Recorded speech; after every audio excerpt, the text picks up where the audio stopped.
The broadcast is now starting. All attendees are in listen-only mode. Hi, this is Megan Hane from Citation Labs. I'm here with Garrett French, Eric Ward, and Shari Thurow for our live link building and website navigation consultations. We've taken a few websites from all of the submissions we received, so thank you all who sent us submissions of your websites. It was definitely hard to choose from so many awesome sites, but we're going to be going through and give a free consultation to some of the sites that we thought we could help out with or have some things to say about. I'll be moderating. I'm Megan. I'm the Director of Web Experience for Citation Labs. I come from a background all over California in social media and writing, and I've been featured in the Social Media Examiner and Content Marketing Institute. We also have Garrett, who I will let talk about himself. Hi, folks. I'm Garrett, founder, chief link strategist for Citation Labs.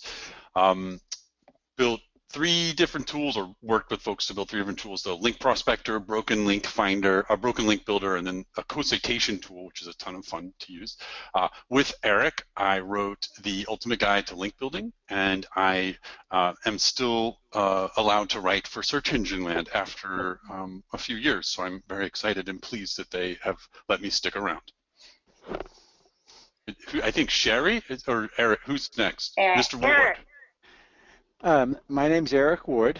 I've been doing this since the fastest internet speed you could get in your house was a 14.4 modem. That puts me at about 1994. Actually, I'm celebrating my 21st anniversary as a linking strategist, link builder, whatever you would like to give me, how you'd like to name it.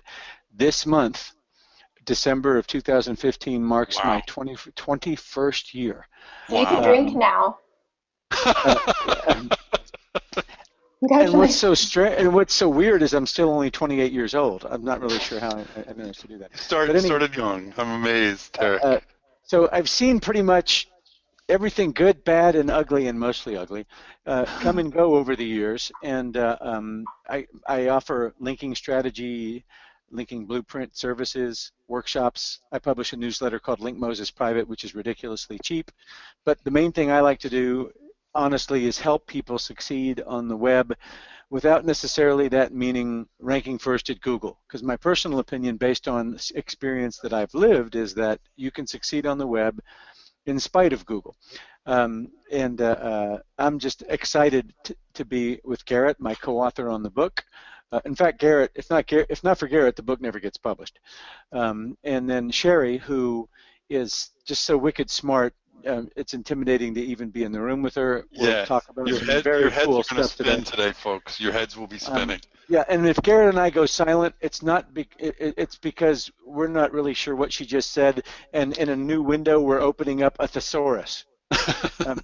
So anyway, I'm thrilled to be a part of this, and I'll hush now and say welcome, and let's hope that we help every one of you today, at least to some extent, before the holidays. Aw, you guys are so sweet. I'm Shari, and it is pronounced Shari, and Thurow is pronounced thorough, as in complete. That is courtesy of my mother. I am what you call a rare breed. And what I mean by that is, first of all, Eric makes me feel young because I started out in 1995. So as of November of 2015, that marks my 20-year anniversary as an SEO. But I've been an information architect since the 1980s for computers, human and computer interaction. I write books, but my favorite thing to do is to teach. So I feel absolutely privileged to be with my esteemed panelists. And little things to know, I met Garrett. He used to be my editor at Web Pros News. Yep. I met Eric at the first search engine conference for search engine optimization.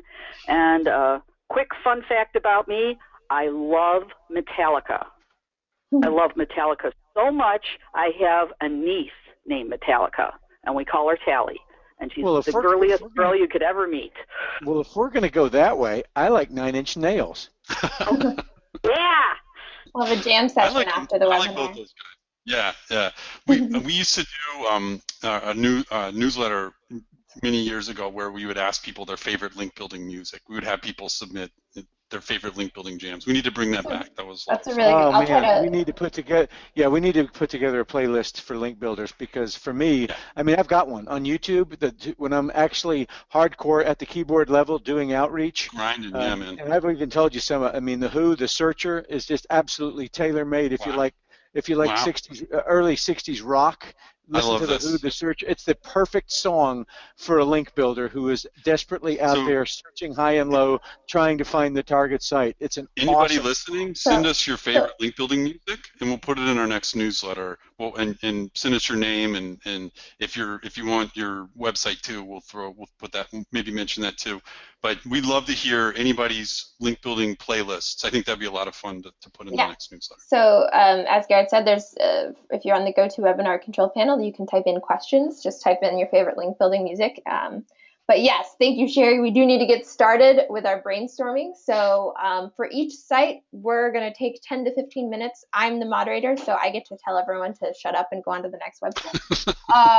But starting with ohioquotes.com, and I will give this one to Garrett. Do you have a first thought on ohioquotes.com, and then Yeah. pass it So around to others? the idea for this, of course, this session with our panelists today is that so often it's any kind of link building ideas or new content sections of a website sort of get bolted on. And so there's so much that gets lost when it comes down to actual navigation, where should something live, etc. But I will say, and so that's why Shari's here and why we're so grateful to have Shari's input on kind of the nuts and bolts of navigation and usability and where should new content live. And of course, in this case, we're going to be talking about linker valued or linkable content. Now, health is one of, just from a pure topical perspective, from what can earn links from links and resource pages, health is that kind of standout, for me, that standout topic. So if you have a health-related website, you are kind of to some extent tailor-made for links. Just something about the linking web, right? Like the curators, links and resource page curators. There's so many of them are health-related. We'll be doing a study on that, like what are the topics. We've got 1 point some million links pages that we'll be analyzing, but a lot of them are health. And so from a content perspective, or from a topical perspective, this website, Ohio Quotes, is in a sweet spot. So where it's lacking, though, is on, I guess, kind of knowing who we're writing for. I don't see content that's kind of targeted or designed for a linking audience. So in this case, who's going to potentially be linking? Who would we go to first? I would design content for specific linking audiences. One would be Ohio-specific websites. And so I'd be learning the ins and outs of any kinds of special considerations in Ohio that are related to healthcare that the average consumer would have. So maybe like a consumer FAQ, but I don't want generic. I want real questions from real Ohioans. So that's Buckeyes. something. What? Buckeyes. Buckeyes. Thank you. That's kind of a starting point. I would be also looking at when and where do Ohio local government websites link out to health-related information. And I'm going to take that as kind of a litmus, or not a litmus test, but as kind of a test or kind of an overview of what is great Ohio health content. Because how is it written? What does it look like? What does it help people accomplish? How is it sort of, who are within this whole topic of health? Who are the audiences that this content is split up for? Is it seniors? Is it people with disabilities? Is it parents? Is it written for children? So there's going to be a lot of different ways to slice and write about Ohio Health, and lots of different audience sort of subsets there. Now, the reason why we think so much about audience is that quite often links and resource pages and blogs and websites, they target audiences. And so if we're writing and serving these types of audiences, we're more likely to get a link. So I'm overall, is this our blog? This is, Yeah. I'm not sure. This is interesting. Changes to expect. I still feel like, I guess a blog kind of is the right place for that, but that type of help for the visitor, for the site visitor, should kind of be its own section of the website, I feel like. So if I have a section on the site that is like Healthcare Change Watch in Ohio, and it is its own blog, let's say, that, and it's updated regularly with the changes as they happen, and kind of news and, you know, emerging stories on Ohio healthcare, that's going to be linkable within the Ohio market. I would assume. I would say it's worth testing from a link building perspective. Now, a single blog post about what's different and what's upcoming in 2016, that's good. I'm not sure I'm going to be able to build links just to that single blog post. It's possible, but I think a linker in this area, like, you know, we talked about some of the probably doctors' websites, maybe, you know, which there'll be a ton of in Ohio, any kind of local government, city government, county government websites, libraries, those sorts of things. They're going to be more interested probably in linking to a ongoing resource for the latest changes and trends in Ohio healthcare, especially at the, you know, at the insurance level. So I think something along those lines could be would as a sort of a standalone thing. I mean, as a almost a standalone blog. And I think, you know, Shari could probably talk more about, you know, from a latest news perspective. I would basically take away latest news. I think I haven't looked at that section, or I don't know exactly what purpose it serves. But if I had Ohio health trends or Ohio health alerts, you know, that's something that I feel like as a section of a website, an entire category of the website, could be very linkable to the kinds of linkers out there. So guys, we're already halfway done with this one. So yeah, well, I'll let Eric. Okay, Yeah. Garrett, this is Eric. Can I make one quick comment and then turn it over to Shari on architecture? Yeah. Was I supposed to talk the whole time? Sure, if you had things to say. Yeah. So here's the thing. I didn't know. I thought, Megan, I was waiting for you to interrupt me. I could have. Oh. Sorry. So here's the thing about health insurance. Every state has got a little bit different scenario, rules, regulations, and all that other stuff that is just buried deep in paperwork that nobody wants to read. At the same time, we've got a website here that's trying to provide quotes for people in Ohio. Now, one of the things I'm going to look for as a link builder who has to conduct outreach is, first thing I'm going to do is I'm going to ask the client, what is it that you're after? Do you want click traffic? Are you trying to improve your organic search rank? Do you want a little bit of everything?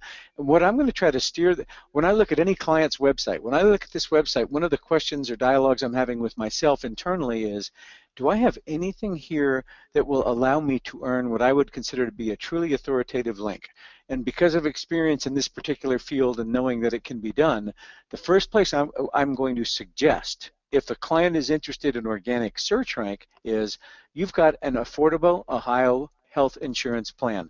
Think about how many different universities, and I'm not just talking about Ohio State, I'm talking, there's probably 30, 40, 50 different junior college, four-year college, there's plenty of colleges and universities. And you know what universities have on their web content, especially within their student living and for the senior student?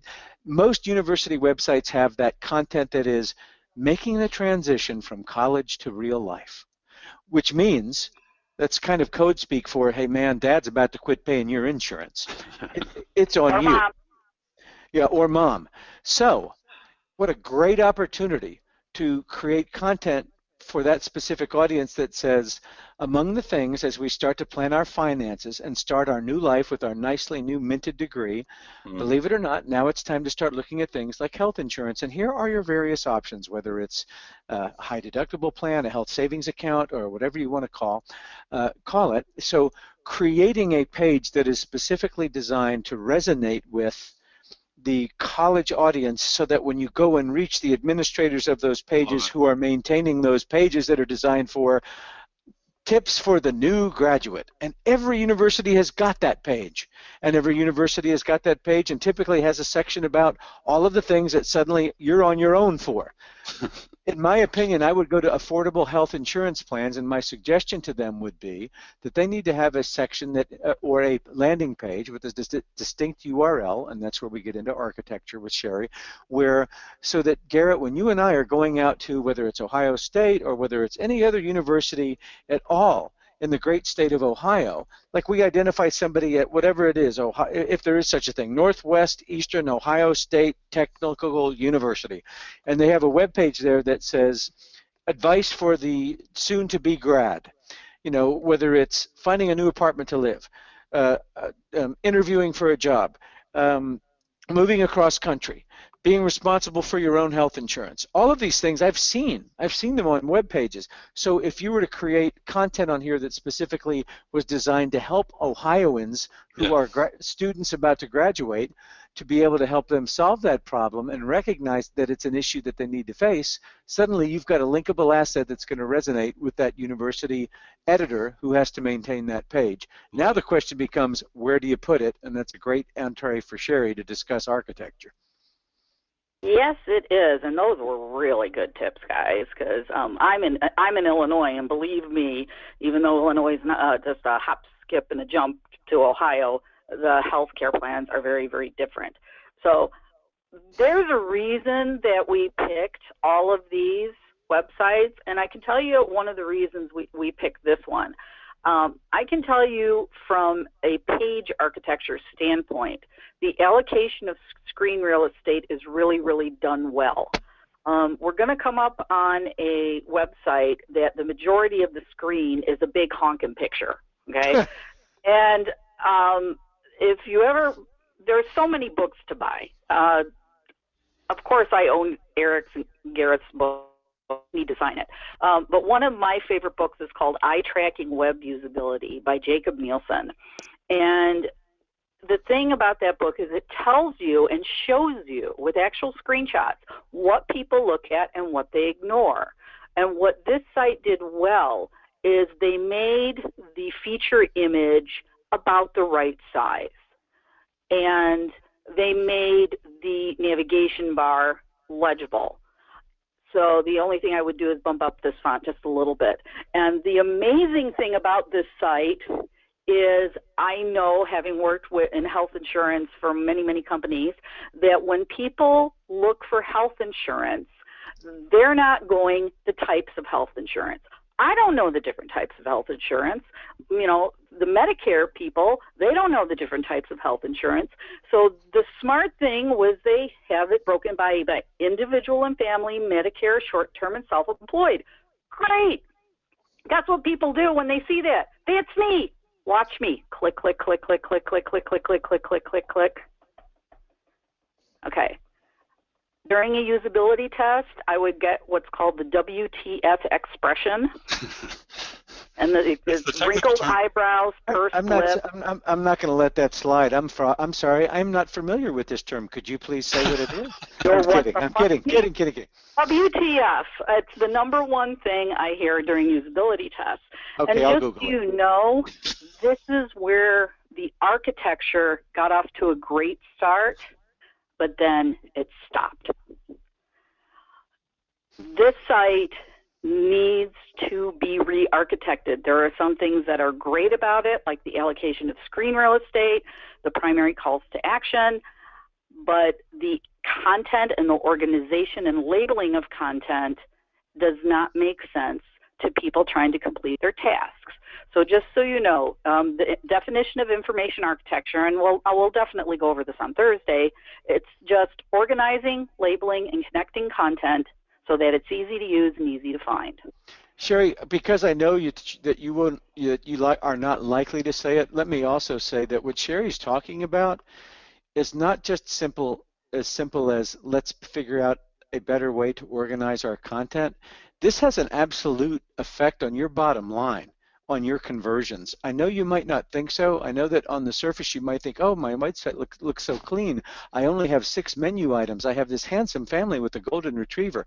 That does not necessarily mean that your website has been architected to the maximum degree where it will produce for you. And I can tell you from the feedback that I've gotten from Shari's clients that sometimes seemingly very minor architecture changes will have a huge effect on your conversion rate on the back end. So it's very much worth listening to. So guys, we only have about a minute left for this one, so any last thoughts? Okay, so I'm going to tell people who have sites similar to these, first of all, if people, if you conduct tests on it, clickable links and unclickable links, visited and unvisited links need to look clickable and be clickable and tappable. What section of the site am I in? Let's ask Garrett and Megan. You're on the blog. You're on the blog. How do you know? Or is she on the latest news? I read the URL. I read the URL at the top in the location. Yeah. All right. I'm going to do something again. Yeah, you're right. Boy, that should have been lit up. Okay. How come this label says about us and it says latest news should be highlighted? And what's the difference between latest news and a blog? Right. These don't make sense. And HSA means absolutely nothing to your users. And Garrett mentioned FAQs, questions and answers. Trust me, people who are self-employed have different questions than people who are Medicare, people who only need short-term. So this was a great start, the different things that people need. You need to add content on that, and you shouldn't be placing it off to the side. This should be as part of your primary navigation. And the way the primary navigation is ordered is not in the order that people look for insurance. Do they look first at companies? No. I want to tell you what I've got, like who I've got first. Exactly. Yeah. So, and then also another thing in the blog, just so you know, anytime you get blogs that do recent posts, recent comments, there's nothing wrong with having these kinds of links. But out-of-the-box blog archives are not the proper way to archive content. So just know that. So what I would suggest for this site is re-architect it, do it in the way that people genuinely look for information, not the way that you think it is. It's always how your target audience thinks. Please change the date. Your site needs a fat footer, needs to know visited and unvisited links, and this site definitely has potential. Good allocation of screen real estate, and so thank you for sharing that with us. I'm going to throw one more quick thing in, and I'll be so fast. It'll be blazing. I was just signing up for healthcare in Kentucky. We've just moved to Kentucky, and I just wanted to talk to a person. Like, it's crazy, but just let me talk to somebody. Even if you can't talk to me right now, I want somebody's face, and if I want a brand or a person with this website. I know that maybe isn't possible, but and I don't want a fake person. I want an actual person who's going to be like the person I talk to. Ideally, that's what I'm kind of have a longing for after. And this was this morning. I was trying to do this morning. I was like, please, just let me talk to somebody. It's so hard to get in touch with anyone. Now, even if I'm not actually going to talk to them today, but I still have someone's face. This is Bob. I'll get back to you in a few days or whatever to answer your questions. But I want some kind of sense that some kind of expert is going to help me. Now, I know this is a lead gen site, and that might not ever be feasible or possible, but that's what I, as a consumer, had a longing for just this morning. Okay, done. And just look at this. And so here's About Us. So notice there's no About Us section. Here's our buddy Ed. Ed Harris. Ed, that's great. But why did Ed, if you're out there, you don't open with your history. You open with what Garrett just said. What is most important to your users? Yeah, you also don't open with a picture that looks like you're prowling around the neighborhood in the dark. Good point. I hate to, I don't mean to be Better than cruel. no picture at all, but I know we have to move on. And we're having Yeah, fun. one final question for Shari. Can you give the name of that book again that you recommended?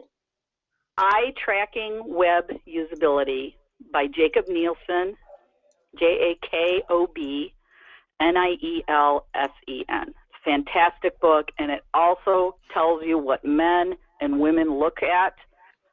Just for the record, women do look at cleavage. Garrett, can we send out some sort of URL list, curated list of associated URLs for this to everybody afterwards? Sure. Yeah, I'll work on it with you. Yeah, and if I was going to if I had one more complaint, sorry, Megan, I would say I'm so sorry of every page tired of every page going straight to the stock photo and finding the handsome family. Hey, man, if my family was in that picture for Ohio Insurance, you would look at them and say, oh my God, God bless them, they need insurance. I mean, nobody on that picture looks like they need any insurance. They're healthy. They already signed up for the and I tried web usability, you'll find that people ignore those photos. And by the way, this is why we picked the second one. I understand it's not from the United States, so let's pick English, even though it's British English, very different from the States. I would very much like to be there. Yeah. Oh, man. So I'm just transitioning into this. This is something everybody on this that's attending, do not do this type of layout on any page except a slideshow. So a page that is meant to be a slideshow is meant to have large graphic images with corresponding text.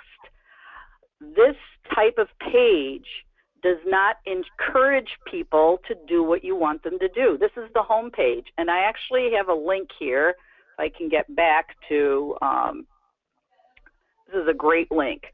130 guidelines for home page usability. It's timeless. Ignore the date.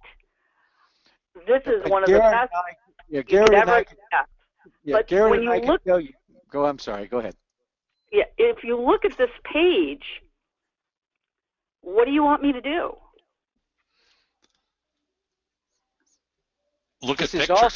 This is also a challenge for Garrett and I as link builders, because when we are working with a client who is determined to have a specific page of their website be the page that they want links pointing to, many times we are faced with that situation where we have to delicately say to them, well, why would someone link to this? Right. Yeah, you got pictures of 3 kids skiing, but let's talk about what your true motivations is for this, or goals are for this website.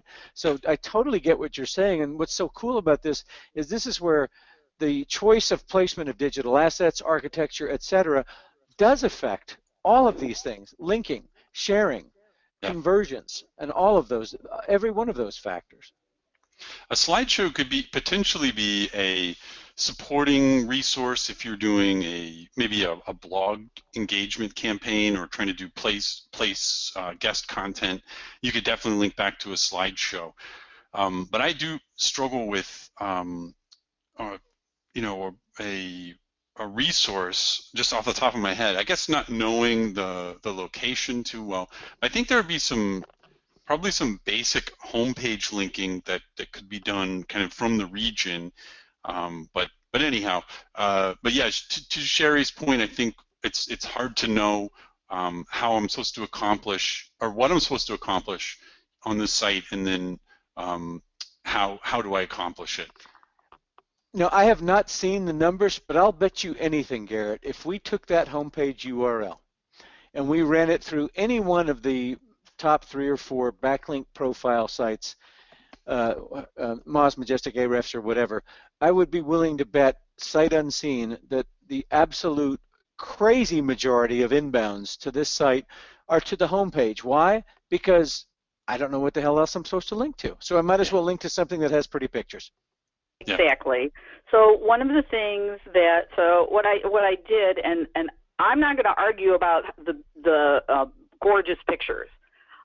I'm not telling the webmaster, I'm a developer too, as well as a web designer. I'm not telling you to get rid of these pictures. These pictures are fantastic. They're just too big and they're in the wrong place. Just like the digital assets. So we see brochures. A brochure is a type of a digital asset. So what I like to do is something called a reverse card sort test, and it's really easy to do. All you do is you tell people, and you do one at a time. You don't do a focus group. You do it one at a time. You ask people the same set of questions. Where would you go to book a ski trip? What category would you go under? And watch people. So, Eric, where would you go? You watch your mouse. I bet what you watch is they've got the mouse in their hand and they start it in a circle. I mean, you can see how people kind of start with a wide circle and try to drill down as they think they're trying to find. Basically, you can see them. What do you call them? Wayfinding on a web page. You know, like right now, I'm probably gonna, even though I see inquiries and bookings up there with the little bitty bed, it's so overwhelmed by this gorgeous picture that if I click anything, I'm probably most likely to click accommodations. Okay. Me too. Me too. Me too. So here this is. But just so you know, during usability tests, we see people go to accommodations. We see people go to winter. We see people go inquiries and bookings. And Don't you think we're that's on the homepage. What's amazing is, why isn't inquiry and search visible? Isn't that the most desirable call to action you want people to take? And it's hidden. And if a person can't decide whether I go to inquiries and bookings, accommodations, or winter, it means the site architecture is off and the labeling system is off. Summer and winter are seasons, accommodation and service. Where would you look for a press release? Oh, good grief. And look at how small that call to search is up there with the magnifying glass. I can't even see it. Right. So, and on a mobile device, that would look terrible. But look at this. What do these icons mean? So we're not saying that the design isn't beautiful. What we're saying is things are in the wrong place.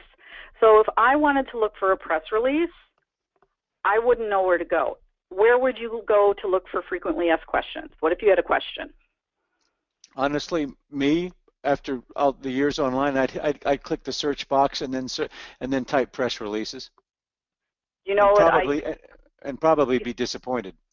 I commonly see people do this. They look in the fat footer and they look for the site map or the site index. And please note that they're all there. To me, that's a fail. If someone has to go to your sitemap to find what they need, I mean, sitemaps are great, are very helpful, but to me, that's an indication that your website's confusing. Exactly, and so that's why we picked this. Just so you know, there were, where do you put the digital assets?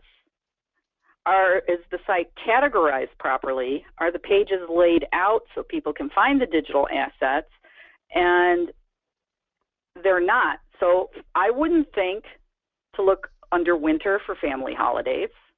And I'm not just talking about me. I'm talking about people who are in Europe or in the United States who want to book something. Garrett, if this client comes to you and says, I want to hire you for link building, and you look at this website, my hunch is that inside you're like, oh my gosh, you've got tremendous amount of things that could be linked, but you've spread them all around so much that I'm not sure where speak to this architecture from a linkability standpoint. Oh, sure. I want to know where people are linking already, and it's I see in Majestic they have a page, their blog page has about 49 links pointed to it. Now it's in German, I presume. I don't know what language this is actually. It might be Austrian, but I did notice that they're not, apparently, as far as I can tell from SEMrush, targeting U.S. search traffic. their traffic in Germany is much. So there's about 11 a day in the U.S. and about 10,000 a day right now in Germany. So they're not targeting me. So then I have to learn German to be effective. But we have done campaigns in French language. Citation Labs has. So I would be interested to take something like this on. But I would definitely say a starting point would be, how do we encourage blog linking? How do we engage with the in German travel bloggers and ski bloggers who are out there? I think that's going to be probably the most effective kind of starting point. But Eric, to your point, like what kinds of assets, or where would we direct people to link? I don't know the linking audience, right? Like, so that's where my first place, the kind of the easiest start place for me, which is, it would be German travel blogs. And so then it's like, well, I would look across, maybe that could be interesting, is just kind of looking at who, what, when, and where, and why are they linking, right? Why are these folks choosing to link? And then is there some way to engage a little more effectively with our target audience? I would look at trying to go a data route, like if there's some kind of way to tie into climate change in the mountains, like the snow levels, is that affecting anything? Kind of, is there a way to kind of have a little bit more of a global insight with any kind of data we can gather at the hyper-local level? That could be interesting. Maybe an education about the geology of the region. That could be potentially interesting to geology linkers. Whatever kinds of academic interests or academic importance the area may have, scientific importance, academic importance, however we could tie into that could be interesting. Further would be something along an economic sort of study of who are the visitors and what do the rises and falls in attendance potentially indicate about the region or about the health of the economy. Those sorts of things might be interesting, but none of them, where would they live? Possibly on the blog, but maybe not either. I really would come down to who are we going to target with our efforts. I could see if we're going to go after kind of an academic resource for teachers and educators, and then I would say it probably needs to have its own new section. It really wouldn't fit on the blog. Mm-hmm. So that's kind of a new audience. So my thinking would probably be, I mean, you don't have to do any of that stuff. I mean, you can absolutely just, try and weave yourself a bit more into the bloggers, kind of the ski bloggers, the travel bloggers, the mommy bloggers who just need a vacation, that sort of thing, and try and weave in with those folks. But where would all that live? I would probably be doing most of my engagement from the blog, and I would definitely be pitching, let's have a learning or resource section of your website. So we have something that's going to be interesting to linkers who may or may not be interested in skiing or travel. So yeah. So guys, we have about 90 seconds left on this one, so last thoughts. Okay. I'll shut up unless you two guys go ahead. Oh. I can tell you a couple things. So first of all, I would say this blog is buried. The blog needs to be in the primary navigation. I clicked winter, and I had to go all the way down here to the blog. Don't hide your blog. Make sure your blog is front and center. So, and look what happens. Get back to the website, blah, blah, blah. Okay? Yep. This is not the way to link a blog to a corporate site. Blogs and corporate sites have to link contextually. So make sure that you are linking contextually. So you have these articles linking to each other, and just so you know, I am German. Thurow is a German name. And I love Salzburg too. So you have these articles linking to each other, but you're not linking back specifically to the winter sites. And also you're forcing people to scroll. So this needs to be re-architected so that the most important items appear in primary navigation. Your sitemap should not be, sitemap and site search should not be the first place people go to find things. And thirdly, for those of you who do have blogs, here's some quick tips for you. Never, never, never said click more to read here, read here, read more, read more. That's not the most important link. The most important link is this, the headline. Make sure the headline is clickable in the blog. Don't make it read more. It doesn't provide enough context for search engines as well. Please don't look at my site. I'm guilty of. I'm guilty. Please don't look at my site then, because I'm so guilty. My site's ancient. I haven't had time to work on my own site. So, gorgeous site, gorgeous pictures. They're used in the right place. Allocation of screen real estate, where your people are looking for your digital assets, they don't know. And because they don't know, that's a clear indication that site architecture and navigation needs to be re-examined. Yeah, I'd study their click rates too. I mean, not just bounce rate, but I would not be shocked if people on that website click 3 or 4 different things and then leave. Why? Because they never did find what it was they wanted. By the way, that's the #1 complaint of why people leave websites, is they can't find desired content.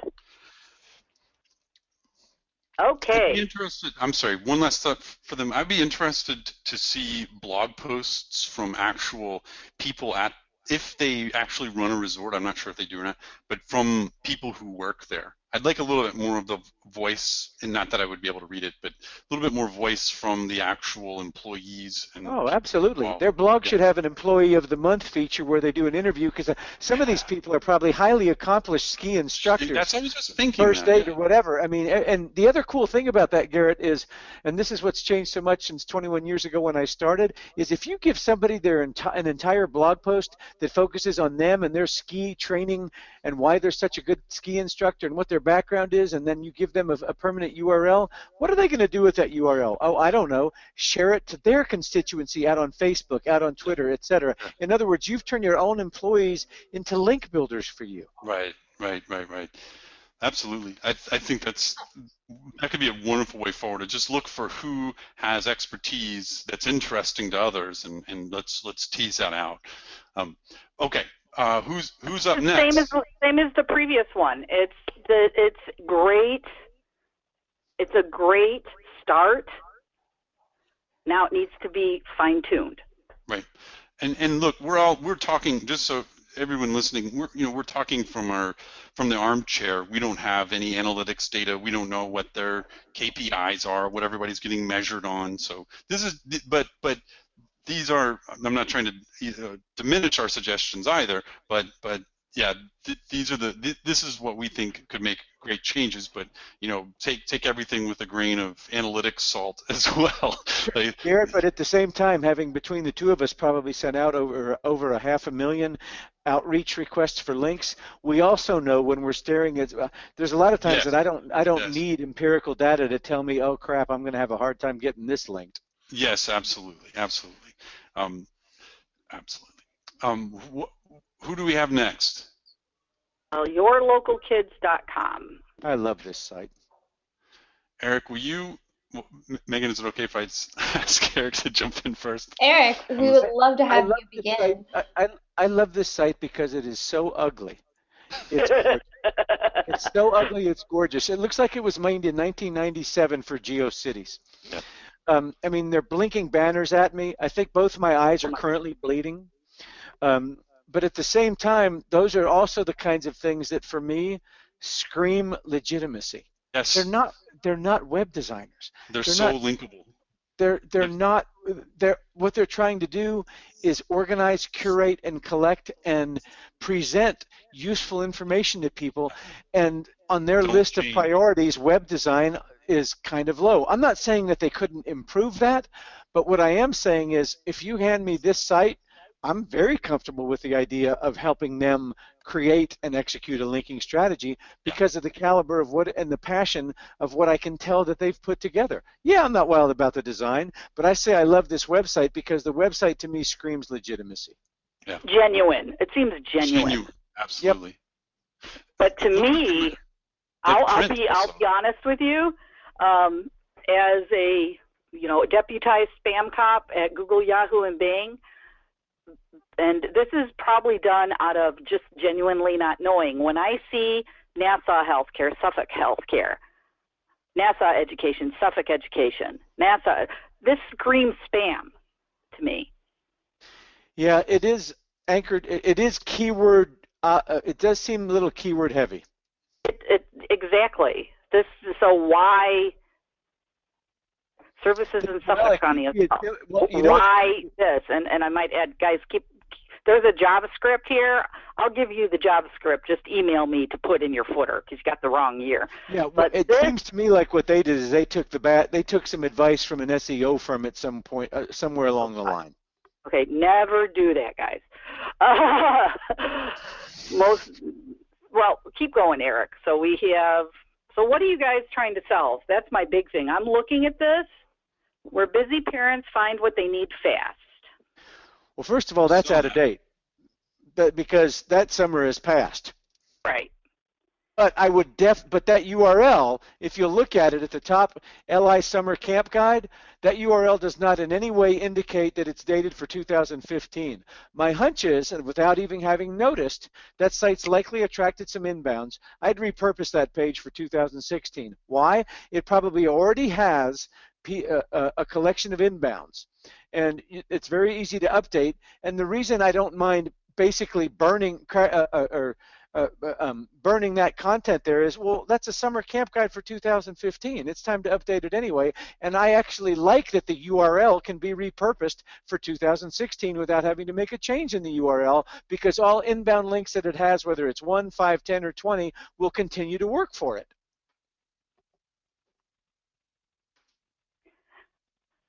Here's something. I don't know if any of you do usability testing, but the reason I like to do usability is that people are funny, and the people that swear or curse during usability tests are always the people that you least expect.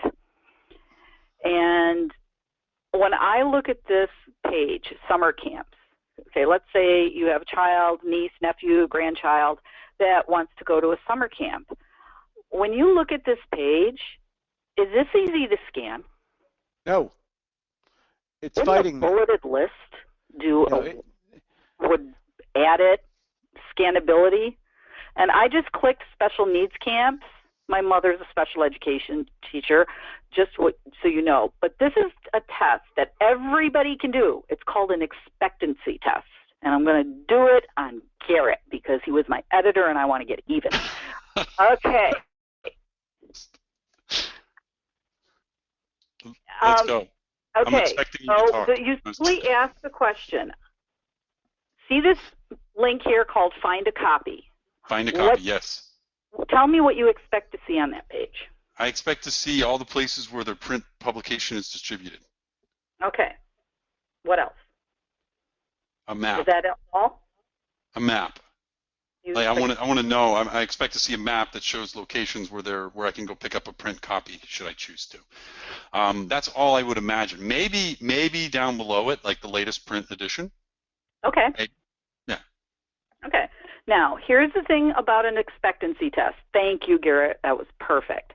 Thank You never show people what's on the page. Because what happens is everybody said, yeah, I expected to see that. Of course you expected to see that. You're looking at the frickin' page. Never show people what the result is for an expectancy test. And just so you know, you can do this around for 10 to 15 people to get it statistically valid. Okay, now, so I'm going to violate my own rule.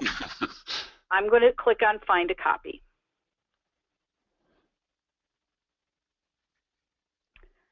Now, what did Garrett said? He said he expected to see a list of print publications and a map. Anywhere on this page, do you see print publications? But it does show where they can go to get one. Okay. What surprises Well, me is that at why that if point, you're on Find a Copy, why I don't wouldn't know. you put recent These are, copy of it there? there is, to view our latest issue, go to our ebook page. But I would like to see, I think you could have a little more there to kind of publicize it. But then also, there's a lot of pediatricians in Long Island. There's a lot of preschools and daycares in Long Island. So if I really wanted an issue, I'd have to drive around to all the pediatricians in Long Island to look for a copy of it. and I find it hard to believe that every single pediatrician has a stack of those. And how much is that going to make somebody frustrated to say, "Oh, look, it's at my pediatrician's office. Let me drive down there. They're right, they're a mile down the street, and they go down the street, and there's nothing there." In other words, in some ways, now it would be a very challenging thing to make all of those clickable links where you actually had a real time to know, well, if you go to Pathmark, they're empty. Yeah. Or how many are left. What blows my mind is you've gotten a person to a Find a Copy page, and you're not giving me an address box that says, you know what, just in case it's kind of a hassle for you to get in the car and go, give us your address and we'll send it to you. I mean, good grief, what's it going to cost them? 75 cents if they do both postage? Great. That's a great customer right there. Someone who's looking actually for a physical copy of your publication. Yeah, I mean, they're halfway there. They want a copy. Yeah, yeah. Well, I don't think that's a good. I don't think that's a good link label, and I also don't think that's a good link page. If the goal is to get people to your ebook page, then just put ebooks. Mm.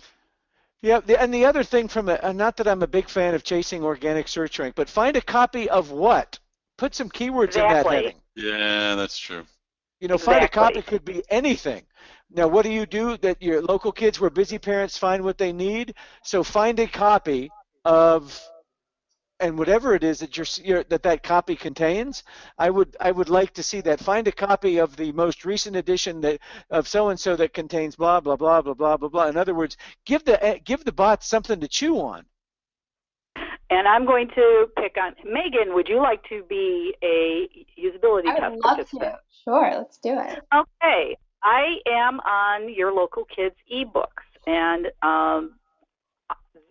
your task goal is to look at one of these issues. What do you expect to see? Ooh, I'm gonna say there's probably I would click on it and there'd be a pop-up and it, kind of like a little thing, and then I could press the next. It'd be like images or a PDF or something that it would become visible for me.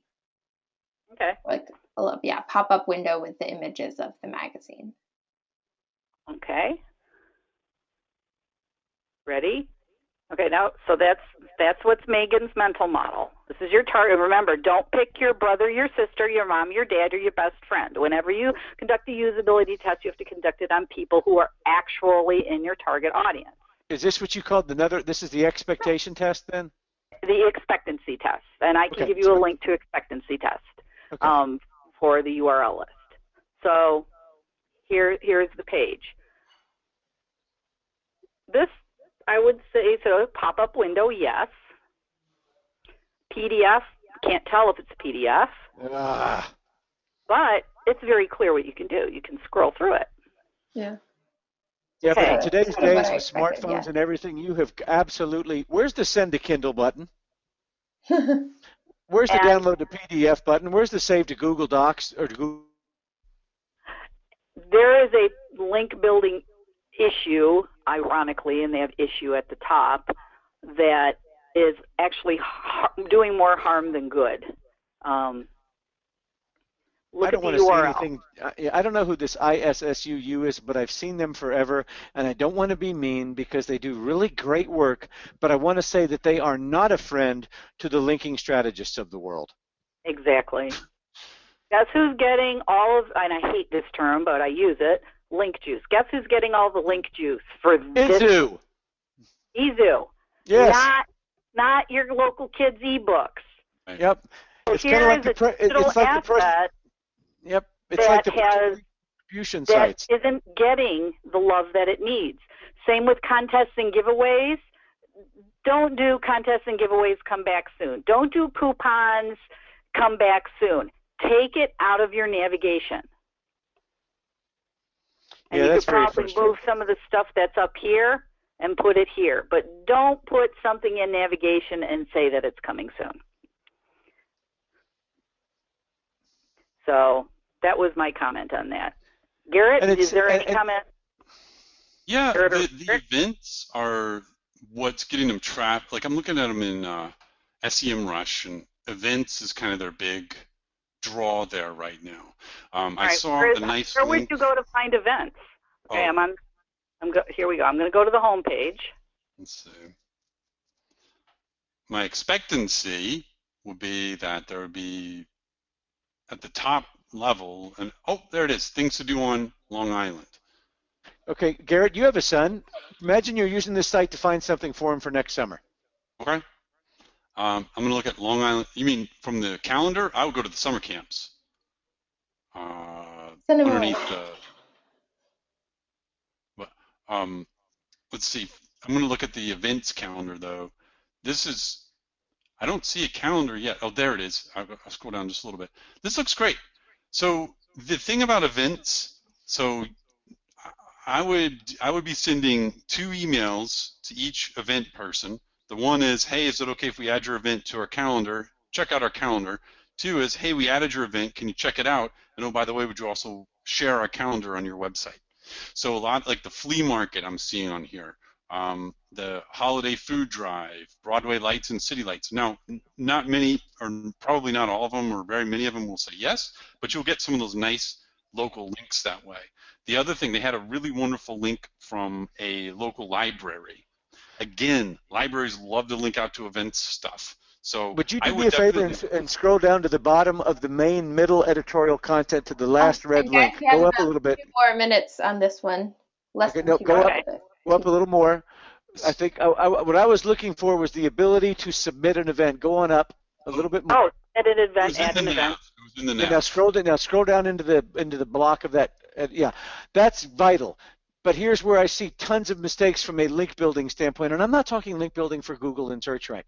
In other words, the moment you have taken the time to actually, you found this website, you're adding your event, whatever it might be. We're offering an archery camp for youth kid next January or June, whatever it is.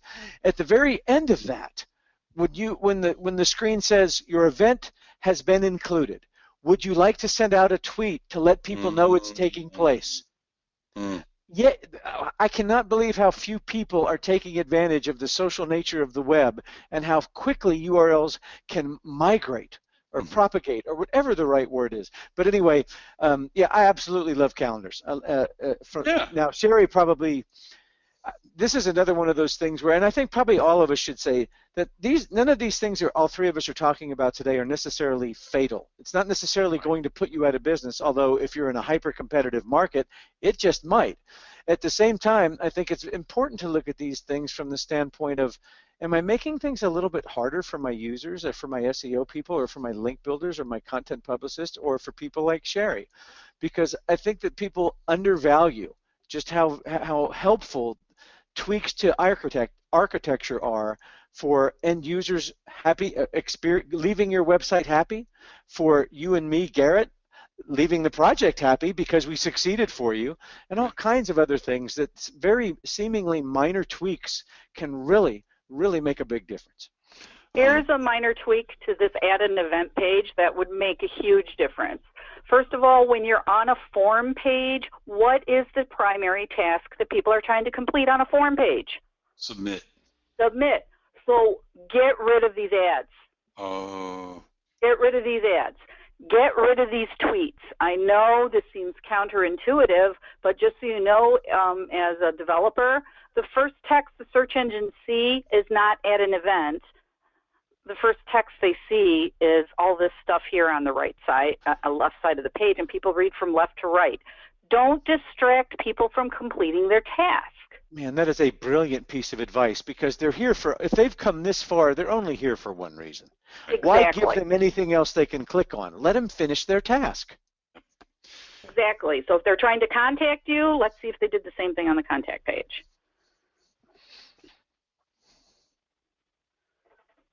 Distracting people, this is great.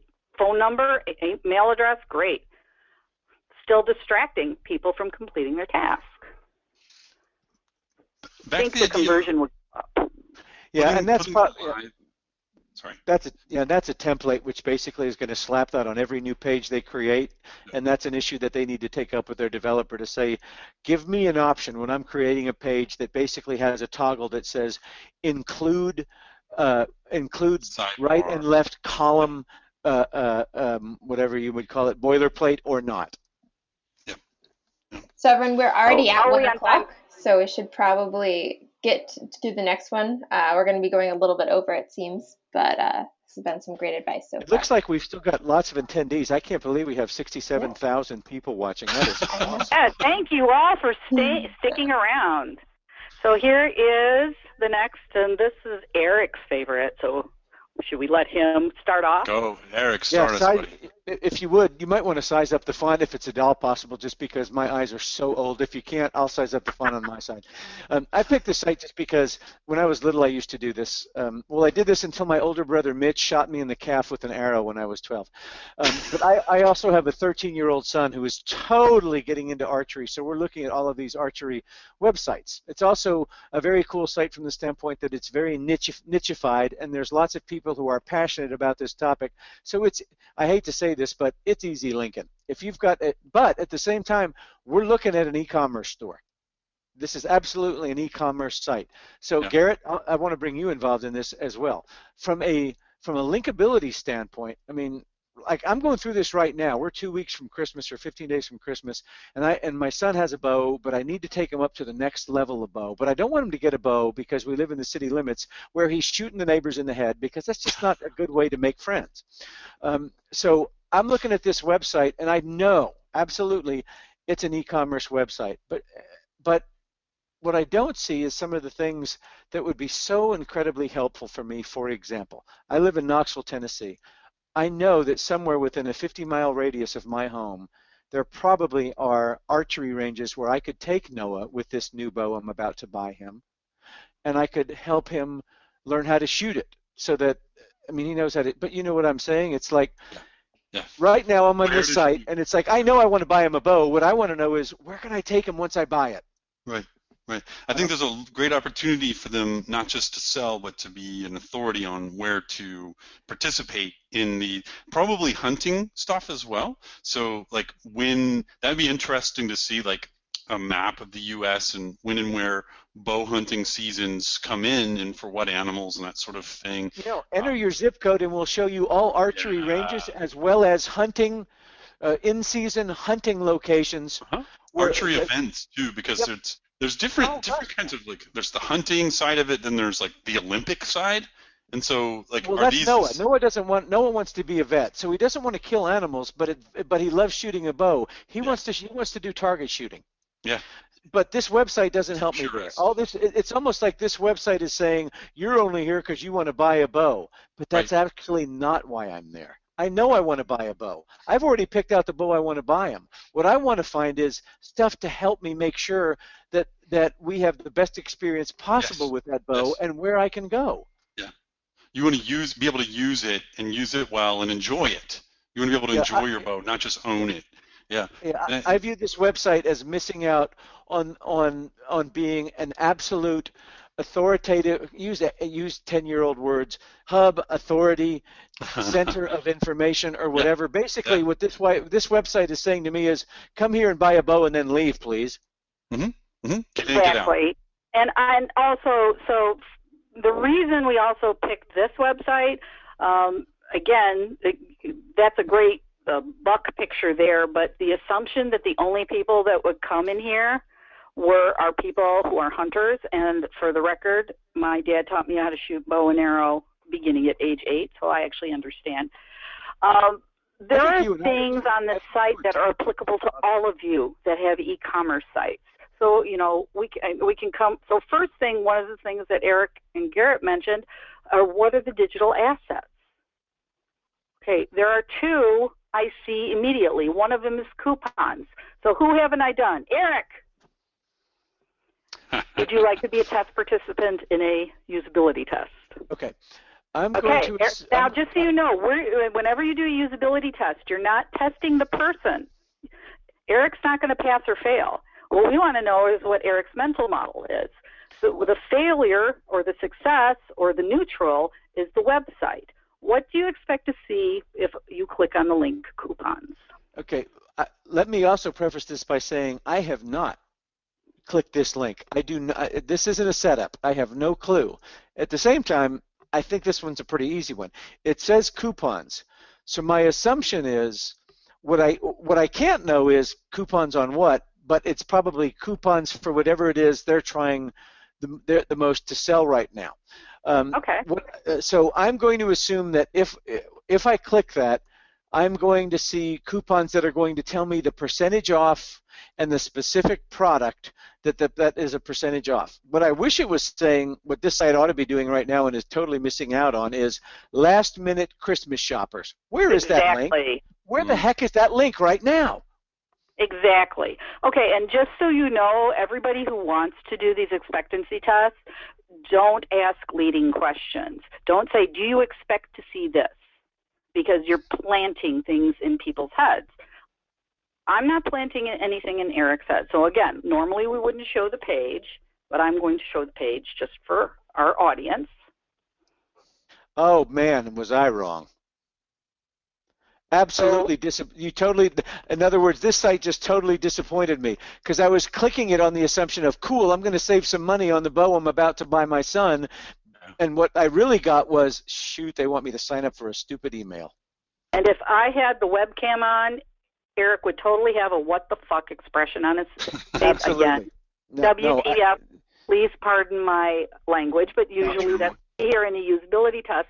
But this e-commerce, unique e-commerce site that offers coupons, discounts, savings, I understand that you need to do lead generation, but just know that the mental model, and this has been true since 1995 when I started, anytime you have sales, blowouts, coupons, people do not want to see this. That was brilliant. Total turn off. Yep. So my expectations were not met. You know, there's a side issue here, Shari, that you can speak to from an architecture standpoint, and that is most e-retailers that do couponing really don't mind when coupon codes or coupons end up on the hundreds of coupon sites because they're still making money. But I can guarantee you that any coupon bot that's crawling this website and finds the word coupons, which they're programmed to be able to find, is also going to find nothing. Nothing. Exactly. Exactly. So this is a don't do that. The other thing that what I did is I went into the youth bows, which is what Eric is shopping for. Yeah, which is buried deep in the alpha list on the left. Exactly. Categories is not the proper term. What should be the page heading on this page? Should it be categories? Well, if you look at the URL at the very top of the screen where it says bows-youth-c-1391, that wouldn't be helpful. But what I would love to see is youth bows. Yeah. Exactly. So those of you who have category pages, say the category. Use the right word order. This is an architecture issue. Remember, architecture is organizing, labeling, and connecting. So a page heading is a label. A URL is a label. Sure, Tell us what's on this page and write an introductory paragraph. Don't make it long. Don't put a big honking image like the other places did. Make sure when people land on this page, I know that this page is about youth bows. And this is just a thing to watch out for those of you who are more technical. When you roll over something, it's supposed to stand out. It's not supposed to recede. So, and I made the text larger. So, and also you never make the link color and the regular text color the same color. Just changing this to a different color. It doesn't have to be blue as a link color would make a big difference. And the person who chose to architect the site architected this in alphabetical order. What's your best seller?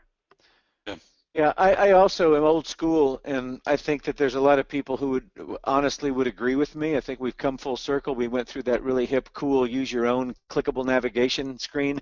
I want to know when something's clickable or not, and which means to me it needs to be underlined and not black. Right. Exactly. The other thing is if you look at the title, if you mouse over the title tag up in the tab of that, it's to the left of that. What a ridiculous title tag. Bo's Youth, pipe, or colon, Bowhunters International, Bowhunter Supply Store, Archery. Bo's Youth? Who's Bo's Youth? Who does what? Yeah, it's not written in a language that humans understand. And search engine optimization and link building is all about people.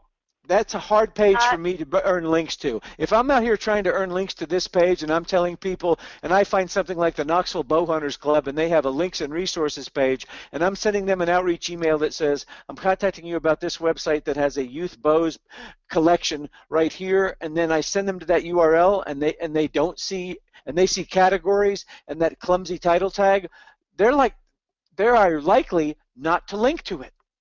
Exactly. Well, I'm going to show you a little handy tool to help everybody. It's called color.adobe.com. You don't need to hire a graphic designer to find a matching color, believe it or not. Just go into this site, try to find your hex color, and then what you can do is find the color matches. Wow. And you could find the shade of blue. So let's say this looks like this is, and just so you know, I'm a web developer, so I understand color schemes. I shouldn't have drank before this webinar. I know, you poor thing. But look at this. Analogous, triad, complementary, compound, shades. You can easily find a link color that matches your website or matches your logo. Wow. It's color.adobe.com. Awesome the good thing about this page, the category pages, is this is called a grid layout. Whenever you have a category page, put your featured items at the top, your best sellers, the ones you want to sell the most, always put them at the top, and do a grid layout. People will look at more products if you have a grid layout. And so the fact that this is in a grid layout encourages people to look more pages and to shop more. Hey guys, nobody knows what NXT means and nobody knows what PSE means. Megan, I know we're running over, and I actually have to run out. So what I would like, if you'd give me 15 seconds to thank everybody and make a couple of comments, I'm gonna bow out. First, I want to thank everybody.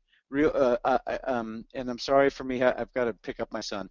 But let me say that I've been doing this since before Shari and Garrett were around. I'm probably old enough to be their father. I hate to admit that because I'm closer to 50 than 40, way closer. But I can promise you this much. There is absolutely nobody. I don't do that many of these webinars. I wrote a book with Garrett. The reason I wrote a book with Garrett, I could have written a book with anybody out there that is any of these so-called famous SEO rock stars. I picked Garrett because Garrett has got the intellect and the perception and a way of viewing things that closely aligns exactly with mine. I picked Shari to be on whenever I have to refer a client to somebody for site architecture. Yeah, I could say, oh, I can do that for you. Write me a big old fat check and I'll help make your site better than it is. But I know in my heart I'm not going to do the kind of job that Shari can do. And the thing that's so cool about Shari, and Shari, and you didn't know I was going to say this, so. But Shari is not afraid to tell you the way it is, and that can be sometimes that can be polarizing. Don't ever let that get in your way. Shari will make your website better for you after she is done than it is now. There is no way Shari is ever going to touch a website and have it be worse than it was before she got there. Garrett is probably one of the savviest link prospectors and link builders I have ever seen. Myself, you know me, I've been around forever. I sell a newsletter that's a few bucks a month. That's all I want to do. I only work with a handful of clients and do a few consults. The main thing I want you guys to know is if you need actual people on the keyboard doing link building, if I had to do that for my own site, I'm hiring Garrett. If I need somebody to do site architecture, I'm hiring Shari, and I'm not just saying that because of this webinar. Now that I'm going to go ahead and back out, and please, every single person listening to this, you have to sign up for my newsletter, and if you don't, I'm going to put a denial of service attack aimed at your websites, and I'm taking every damn one of you out. All right. Thank you, everybody, for letting me participate. I gotta go pick up Noah. Noah, thank you, buddy. Appreciate you. Bye-bye, everybody. Bye. Right, And for the record, I have hired Eric Ward. He was the person I hired when I wrote my first book, and after that. So, and Garrett knows that when it comes to link prospecting, I hand over. We have mutual clients too. So, and I want you all to note that in this slide, notice that I used the color blue.